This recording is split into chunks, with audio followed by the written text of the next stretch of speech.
Assalamualaikum warahmatullahi wabarakatuh. Perkenalkan, nama saya Wahyu Budi Widodo dari kampus Universitas Pancasakti. NIM saya 2892150027 dari Prodi Manajemen Reguler Plus untuk mata kuliah Pasar Uang dan Modal dengan dosen pengampu Bapak Dr. Sugeng Prayitno MM. Ini akan membawakan presentasi untuk manajemen konvensional. Pasar modal Indonesia mulai didirikan pada saat Indonesia masih merupakan jajahan Belanda pada saat VOC. Secara umum, alasan pembentukan pasar modal adalah lembaga ini mampu menjalankan fungsi ekonomi dan keuangan. Istilah pasar biasanya digunakan istilah bursa, exchange, dan market. Sementara istilah modal sering digunakan istilah efek, securities, dan stok. Pasar modal menurut Undang-Undang Nomor 8 Tahun 1995 tentang pasar modal Pasal 1 Ayat 12 adalah kegiatan yang bersangkutan dengan penawaran umum dan perdagangan efek. Perusahaan publik yang berkaitan dengan efek yang diterbitkannya serta lembaga dan profesi yang dikaitkan dengan efek. Menurut Scott, pasar modal adalah pasar untuk jangka panjang yang memperdagangkan saham biasa, saham preference, dan obligasi. Sementara itu, menurut Christopher Pass dan Brian Lower, pasar modal adalah suatu tempat melakukan pembelian obligasi dan saham perusahaan serta obligasi pemerintah. Dengan demikian, pengertian pasar modal adalah transaksi yang dilakukan melalui mekanisme over the counters atau OTC. Pasar modal adalah pasar untuk berbagai instrumen keuangan atau sekuritas jangka panjang yang dapat diperjualbelikan baik dalam bentuk utang maupun modal sendiri, baik yang diterbitkan pemerintah maupun perusahaan swasta. Pasar modal menjalankan fungsi ekonomi dan keuangan. Berbeda dengan pasar uang. Pasar modal menyediakan sumber pembelanjaan dengan jangka waktu yang lebih panjang yang diinvestasikan pada barang modal untuk menciptakan dan memperbanyak alat-alat produksi yang menciptakan pasar dan meningkatkan kegiatan perekonomian yang sehat. Dalam Ensiklopedia Ekonomi Keuangan dan Perdagangan tahun 1991, pada modal didefinisikan sebagai suatu tempat atau sistem cara dipenuhinya kebutuhan dan untuk kapital suatu perusahaan merupakan pasar tempat orang membeli dan menjual surat efek yang baru dikeluarkan. Dalam Undang-Undang Pasar Modal Nomor 8 Tahun 1995, pengertian dasar modal dijelaskan lebih spesifik sebagai kegiatan yang bersangkutan dengan penawaran umum dan perdagangan efek. Perusahaan publik yang berkaitan dengan efek yang diterbitkannya serta lembaga dan profesi yang berkaitan dengan efek. Menurut para ahli, Tanda Lilin tahun 2001 menyebutkan pasar modal adalah pertemuan antara pihak yang memiliki kelebihan dana dan pihak yang membutuhkan dana dengan cara memperjuangkan sekuritas. Keun tahun 1999 menyatakan bahwa adalah semua lembaga dan prosedur yang memberikan fasilitas instrumen keuangan jangka panjang. Istilah jangka panjang di sini berarti memiliki periode jatuh tempo yang lebih dari 1 tahun. Oleh sebab itu, Suah Tzuchen tahun 98 menyatakan bahwa pasar modal dapat didefinisikan sebagai pasar untuk berbagai instrumen keuangan atau sekuritas jangka panjang yang dapat sendiri baik diterbitkan oleh pemerintah maupun perusahaan swasta. Dengan demikian, pasar modal merupakan konsep yang lebih sempit dari pasar keuangan atau financial market. Menurut Marzuki Usman dan kawan-kawan, tahun 97, pasar modal merupakan perdagangan instrumen keuangan jangka panjang baik dalam bentuk modal maupun utang, baik yang diterbitkan pemerintah maupun perusahaan swasta. Pasar modal merupakan konsep ruang yang lebih sempit dari pasar keuangan. Pasar modal adalah wahana untuk mempertemukan pihak-pihak yang memerlukan dana jangka panjang dengan pihak yang memiliki dana tersebut. Juga sebagai pasar untuk berbagai instrumen keuangan jangka panjang yang diperjualbelikan, baik surat utang atau obligasi, equity atau saham, reksadana, instrumen derivatif maupun instrumen lainnya. Pasar modal merupakan sarana pendanaan bagi perusahaan ataupun lainnya, dan sebagai sarana bagi kegiatan berinvestasi. Pasar modal merupakan salah satu sarana yang efektif dalam menggerakkan dana dari masyarakat untuk selanjutnya disalurkan pada kegiatan-kegiatan produktif. Dana masyarakat yang masuk ke pasar modal merupakan dana jangka panjang. Tujuan pasar modal. Tujuan utama dari investor dalam pasar modal yaitu: pertama, memperoleh dividen. Ditujukan pada keuntungan yang diperoleh berupa bunga yang dibayar oleh emiten dalam bentuk dividen. 2. Kepemilikan perusahaan. Semakin banyak saham yang dimiliki, semakin besar pengusahaan atau menguasai perusahaan. 3. Berdagang saham dijual kembali pada saat harga tinggi. Pengharapannya adalah pada saham yang benar-benar dapat menaikkan keuntungan, jadi jual beli sahamnya. Jenis-jenis pasar modal dalam menjalankan fungsinya. Pasar modal dibagi menjadi 3 macam, yaitu sebagai berikut. Yang pertama, pasar perdana.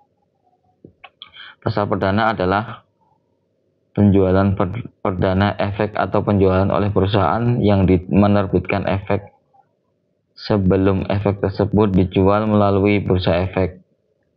Pada pasar perdana, efek dijual dengan harga emisi sehingga perusahaan yang menerbitkan emisi hanya memperoleh dana dari penjualan tersebut. Pasar perdana merupakan pasar tempat emiten pertama kali memperdagangkan saham atau surat berharga lainnya untuk publik, yang biasanya dikenal dengan penawaran umum atau initial public offering atau IPO.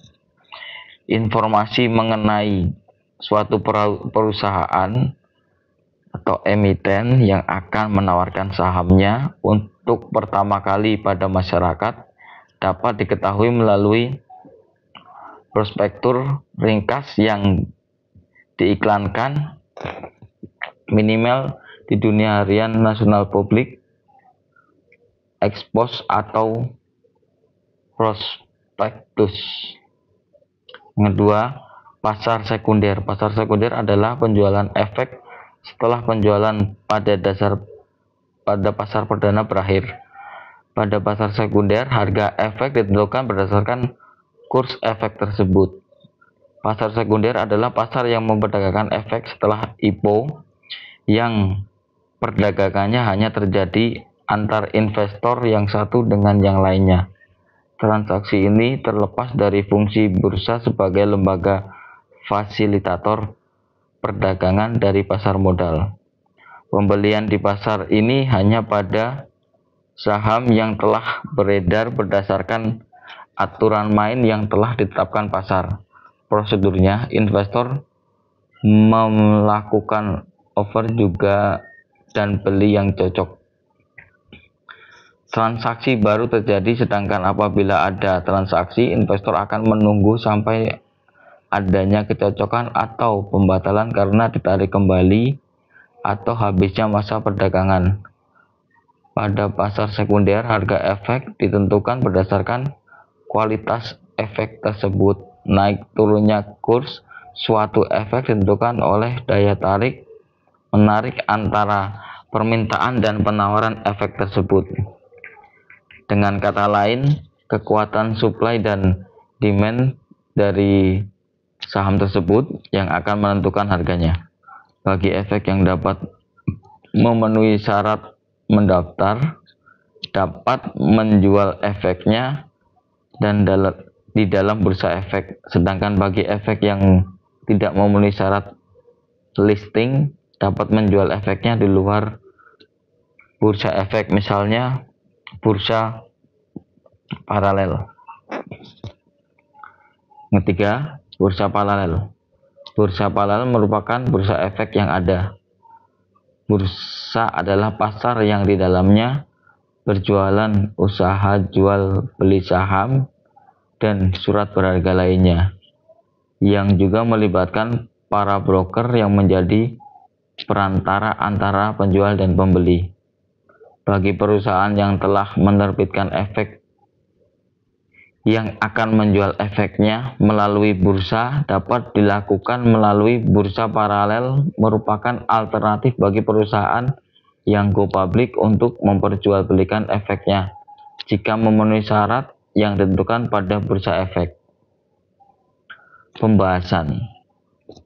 Pasar paralel merupakan pelengkapan dari bursa efek yang ada. Perusahaan penerbit efek atau emiten dapat menjual efeknya melalui bursa.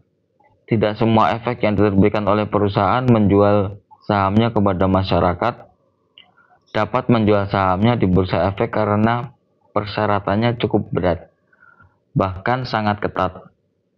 Bursa paralel merupakan alternatif bagi perusahaan yang go public memperjualbelikan efeknya jika tidak dapat memenuhi syarat yang ditentukan pada bursa efek.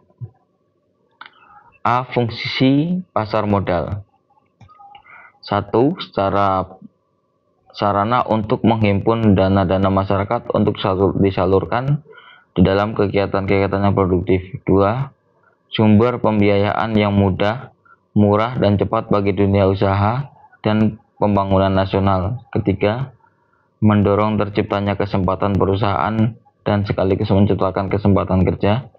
Yang keempat, mempertinggi definisi alokasi sumber produksi. Kelima, memperkokoh beroperasiasi mekanisme finansial market dalam menata sistem moneter karena pasar dapat menjadi sarana open market operation sewaktu-waktu dapat diperlukan oleh bank sentral. Keenam, menekan tingginya tingkat menuju suatu rate yang reasonable. 7. Alternatif investasi bagi para pemodal. Produk-produk pasar modal. 1. Produk-produk pasar modal. Sigit Triandaru dan Toto Budi Santoso tahun 2006 menjelaskan beberapa produk dalam pasar modal, yaitu sebagai berikut. Pertama, saham. Penyertaan dalam modal dasar suatu perseroan terbatas sebagai tanda bukti penyertaan tersebut. Perusahaan mengeluarkan surat saham atau surat kolektif pada pemegang saham. Yang kedua, obligasi, yaitu surat pernyataan utang dari perusahaan kepada peminjam. Surat obligasi tersebut juga surat utang berjangka panjang sekurang-kurangnya 3 tahun. Yang ketiga, reksadana, itu sertifikat yang menjelaskan bahwa pemilik menitipkan uang kepada para pengelola reksadana untuk digunakan sebagai modal berinvestasi di pasar uang atau pasar modal. Para pelaku dalam pasar modal. Dalam kegiatan pasar modal terdapat beberapa pelaku, yaitu emiten, pemodal, komoditi, lembaga penunjang, dan investasi. Emiten adalah pihak yang melakukan penawaran umum atau perusahaan yang memperoleh dana melalui pasar modal. Pemodal adalah pemberi modal atau penanam modal dalam perusahaan. B. Pelaku, yaitu pembeli dana atau modal yang menyisihkan kelebihan dana atau uangnya untuk usaha yang produktif dan adanya penjualan atau dana yang memerlukan dana atau modal untuk keperluan usaha. C. Komoditi. Komoditi adalah barang yang diperjualbelikan dan dapat berupa yang diperjualbelikan dalam bursa-bursa uang, modal, timah, karet, minyak, emas, dan lain-lain. D. Lembaga keuangan yang berkaitan dalam kegiatan pasar modal serta lembaga-lembaga swasta yang berkaitan dengan profesi penunjang. E. Investasi, yaitu kegiatan menanam modal dengan harapan pada waktu nanti pemilik modal mendapatkan sejumlah keuntungan dari penanaman modal. Investasi di pasar modal dapat melalui dua cara, yaitu pembelian efek di pasar perdana atau jual beli efek di pasar sekunder. Pasar perdana adalah pasar yang masa penawaran efek dari perusahaan penjual efek kepada masyarakat untuk pertama kali. Adapun pada pasar sekunder, harga efek ditentukan oleh emiten dan kekuatan permintaan penawaran efek. Investasi dan pelaku pasar modal. Menurut Kashmir tahun 2008, para pemilik utama yang terlibat di pasar modal dan lembaga penunjang yang terlibat langsung dalam proses transaksi antara pemain utama sebagai berikut. Pertama, emiten. Emiten adalah perusahaan yang melakukan penjualan surat-surat berharga atau melakukan emisi dan bursa disebut emiten. Dalam melakukan emisi, para emiten memiliki berbagai tujuan. Hal ini biasanya sudah tertuang dalam rapat umum pemegang saham atau RUPS, antara lain: 1. Memperluas usaha. Modal yang diperoleh dari para investor akan digunakan untuk memperluas bidang usaha, perluasan pasar, dan kapasitas produksi. Yang kedua, memperbaiki struktur modal, menyeimbangkan antara modal sendiri dengan modal asing. Yang ketiga, mengadakan pengalihan pemegang saham, pengalihan dari pemerintah saham lama kepada pemegang saham baru. Yang B, investor. Tujuan utama para investor dalam pasar modal antara lain: yang pertama, memperoleh dividen. Yang kedua, memiliki perusahaan. Yang ketiga, berdagang. Terima kasih. Sekian dari saya. Mohon maaf apabila ada kesalahan. Assalamualaikum.